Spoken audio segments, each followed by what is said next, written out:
Wahabi Salafi, Hizbut Tahrir, dan juga Ikhwanul Muslimun sama-sama ingin menumbangkan NU, Pak, karena NU ini adalah tiang utama dari keutuhan NKRI.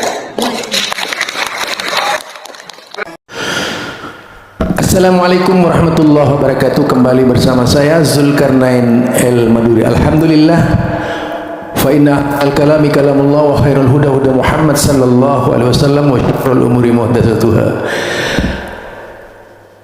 Bersama saya Zulkarnain dengan acara kupas tuntas terkait isu-isu terhangat dari anti Wahabi. Ya, beberapa waktu yang lalu, tepatnya ya beberapa hari yang lalu, saudara Bahrawi itu berbicara bahwa kehadiran Salafi Wahabi, kehadiran FPI, kehadiran HTI itu sama-sama ingin hancurkan NU. Ini kalau kita ini playing apa ya, playing victim ini. Jadi playing victim seperti ini hanya ada orang kepada pembuat yang sebenarnya gitu. Ini playing victim dari Islam Bahrawi yang paling lucu di antara sekian pernyataan-pernyataannya. Buat apa ya kemudian menghancurkan NU? Ada apa manfaatnya menghancurkan NU? Muhammadiyah saja dirongrong oleh orang-orang NU. Awal-awalnya seperti Mas Duki dan sebagainya, sebagaimana yang tertulis dalam sejarah upaya pemberangusan Muhammadiyah yang dituduh Wahabi sampai mengirim utusan dari Mekah itu tidak pernah galau kok. Ini galau Islam Bahrawi ini, galau banget gitu. Apa ya, artinya memang politik identitasnya NU gitu. Dia punya politik identitas, anti identitas Islam tapi identitas NU. Dia ingin memperjuangkan NU sebagai sebuah ideologi. Kita lihat perjuangannya beberapa bulan yang lalu ketika berusaha memberangus Wahabi. Kemudian hanya ingin menanamkan sebuah ideologi yang ideologi itu adalah ideologi NU sebagai tolak ukur kebenaran di dalam beragama. Yang kemudian justru dianulir oleh PBNU yang dilakukan oleh LDNU beberapa waktu yang lalu. Nah, kalau melihat dari sepak terjang Islam Bahrawi ini, ketika kita menelusuri pemahamannya Islam Bahrawi berkaitan dengan tuduhannya terhadap Salafi, tuduhannya terhadap FPI, tuduhannya terhadap HTI, ya, tentu ini isyarat bahwa Islam Bahrawi memang tidak ada bedanya dengan generasi lama yang bikin onar pemikiran itu di tengah-tengah umat Islam. Kita tahu itu. Jadi di tahun 1923 itu lagi hangat-hangatnya upaya untuk memberangus Muhammadiyah yang dilakukan secara calon dan bakal NU ketika itu ya, dalam sejarah itu adanya yaitu Kiai Haji Maki dan sebagainya, dan berbagai macam gerakan-gerakan yang dilakukan oleh mereka dari kelompok Jawa yang kuliah di Mekah atau yang mondok di Mekah ketika itu, karena pada waktu itu masih belum ada perguruan tinggi ya. Mondok di Mekah itu dikirim juga ke Indonesia. Kita kalau mau main buka-bukaan sejarah ya seperti itu. Sebenarnya yang visi untuk menghancurkan paham yang berbeda dengan mereka itu. Jadi ini yang dengan playing victim. Yang seperti inilah kemudian berusaha menyampaikan kepada umat seolah-olah paling menderita itu Bahrawi dan kelompoknya. Padahal jika kita melihat ini Indonesia, ya, Farawi harusnya sadar bahwa ini adalah Indonesia, negara demokrasi. Siapapun boleh mendirikan negara, mendirikan organisasi. Tidak ada larangan mendirikan organisasi itu di Indonesia. Mengapa kemudian ketika berbeda diusahakan dibubarkan? Parameter apa yang dipakai? Parameter golongan.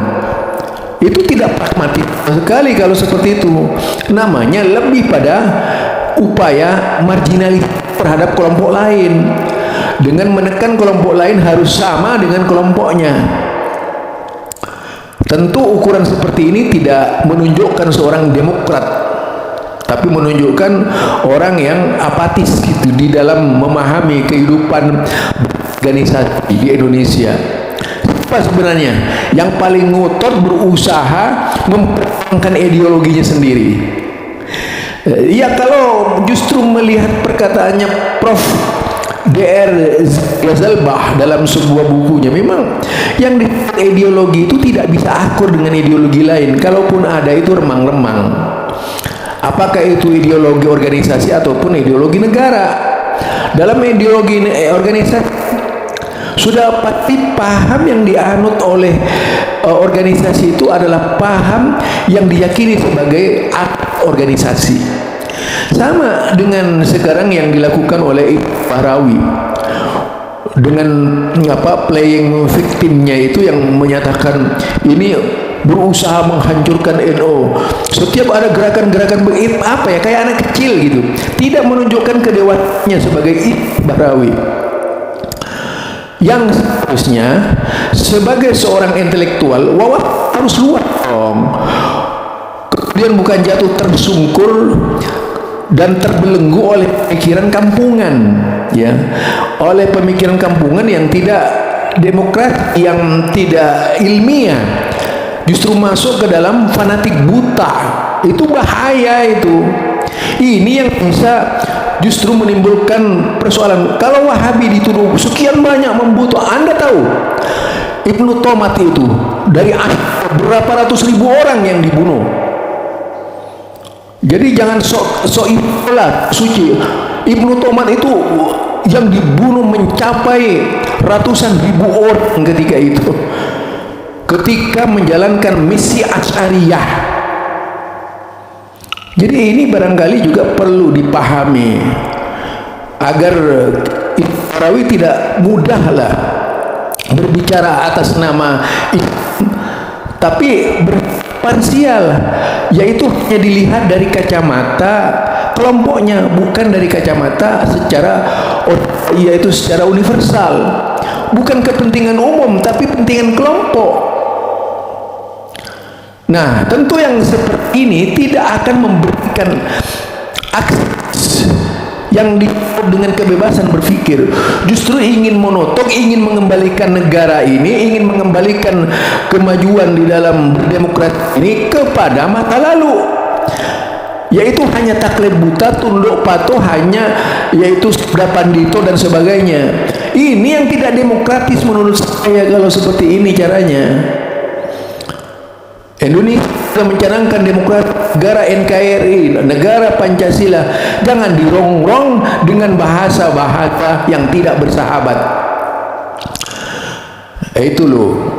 Jangan dirongrong dengan bahasa-bahasa yang arogan. Perlu ditunjukkan elegan. Sifat elegan itu penting. Berbeda dalam organisasi itu beda. Nggak perlu berangus-berangusan. Kecuali misalnya ingin mendirikan negara Indonesia, ini hanya karena berbeda haluan, beda paham. Anda berangus, kecuali ingin mau bikin tandingan negara baru, itu mungkin dilakukan upaya-upaya pemberangusan. Ini biasa aja, nggak ada masalah. Apa sih kekuatannya HTI itu? Apa kekuatannya HTI di Indonesia? Wong HTI ya karena kecil, tidak ada pengikutnya sedikit. Kemudian diberangus begitu saja oleh Anda. Ya nggak melawan. Itu kekuatannya kecil, organisasi kecil, yang dihadapi kecil itu. Kemudian FPI juga seperti itu, hanya kumpulan anak-anak muda saja, tidak merupakan sebuah kekuatan politik yang real. dan tidak merupakan gerakan yang ingin mendirikan negara. Nggak ada itu, saya kira nggak ada itu. Hanya ketakutan orang sebelah saja terhadap FPI. Salafi lagi gitu. Salafi hanya kelompok pengajian kok. Dalam berbagai tindakan-tindakan salafi, kalau kita perhatikan ya, kalau kita perhatikan tindakan-tindakan salafi, mana ada tindakan salafi yang terorisme? Sudah, mana buktinya? Coba, katanya ada 300 bukti dalam tahanan. Tanyakan kepada mereka, apa kajian-kajiannya? Gitu. Saya ini mengikuti gerakan salafi mulai zamannya Ustadz Ja'far Umar Talib muda. Itu muda. Saya usia 5 tahun ya. Ja'far Umar Talib muda itu. Abdul Qadir Jawas itu saya sudah ngikuti. Sampai sekarang tidak ada satupun menterinya dari itu yang jadi teroris. Ini kan konyol Parawi yang dijadikan ukuran orang yang ada di dalam tahanan. Kok ada salafi begitu? Jangankan sampai bertindak bom itu, bahkan mereka tidak harus tunduk kepada penguasa di Indonesia. Itu yang dilakukan oleh salafi. Pokoknya dalam hal, kalau kami Muhammadiyah mengikuti Muhammadiyah puasa, tapi kalau salafi itu mengikuti keputusan pemerintah.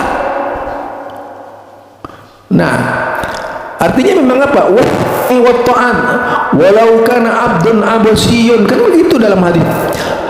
Yaitu dengar dan taat walaupun yang menjadi pemimpinmu budak Habas yang kepalanya besar. Itu parameter salafi yang dipakai oleh salafi untuk tunduk patuh kepada pemerintah. Mungkin NU pun kalah tunduk patuhnya kepada pemerintah dari salafi itu. Karena masih kalau di NU kan sebenarnya politis, dukung-mendukung kekuatan itu yang ada. Tapi kalau salafi kan tidak main politik. Mana coba politik apa yang diperankan oleh di Indonesia? Wong yang dibicarakan akidah, yang dibicarakan ibadah, apanya? Maka bicara bid'ah, maulid dan sebagainya itu bukan baru. Jangan seperti anak kecil. Dulu yang mengharamkan musik imam mazhab, banyak dari kalangan imam mazhab yang mengharamkan musik. Kenapa Anda tidak protes ke takfiri gitu? Mereka menghalalkan bom gitu. Jangan bodoh lah gitu. Barangkali kalau mau diangkat ucapan Anda banyak yang salah itu. Kalau mau dikritik tidak sedikit ucapan-ucapan Anda ketika melontarkan model pemikiran Anda itu. Karena saya tahu cara berpikir seperti itu hanya ada pada orientalis. Orientalis itu kan sekolahnya di Amerika, banyak orientalis. Dulu sekolah itu dilakukan oleh kelompok orientalis tahun 60-an 40-an itu, saat panas-panas orientalis mempengaruhi negara Indonesia ini. Pertarungan pemikiran antara Masyumi dan orientalis ini luar biasa, yang diwakili juga orang-orang seperti Anda pada waktu itu yang berusaha kemudian muncullah generasi Nurholis Majid, generasi Abdullah Ulil Absar dan sebagainya. Ada buku Doktrin dan Peradaban yang ditulis oleh Nurholis Majid. Banyak kalangan intelektual ketika itu, termasuk diantaranya tulis Gus Dur sendiri, yaitu membumikan yang dilakukan oleh Gus Dur pada waktu itu lewat tulis reaktualitas ajaran Islam. Semua itu berbicara Islam dahulu kala. Jadi kalau orang seperti Anda ketinggalan, menurut saya berbicara terlambat, berbicara model itu gitu. Kecuali yang usianya muda-muda seperti Anda. Kalau seperti saya sudah banyak makan tema-tema seperti yang digambarkan oleh Anda. Ini saja dari saya, Zulkarnain Al-Maduri. Subhanakallahumma wa bihamdika asyhadu an la ilaha illa anta astaghfiruka wa atubu ilaik. Assalamualaikum warahmatullahi wabarakatuh.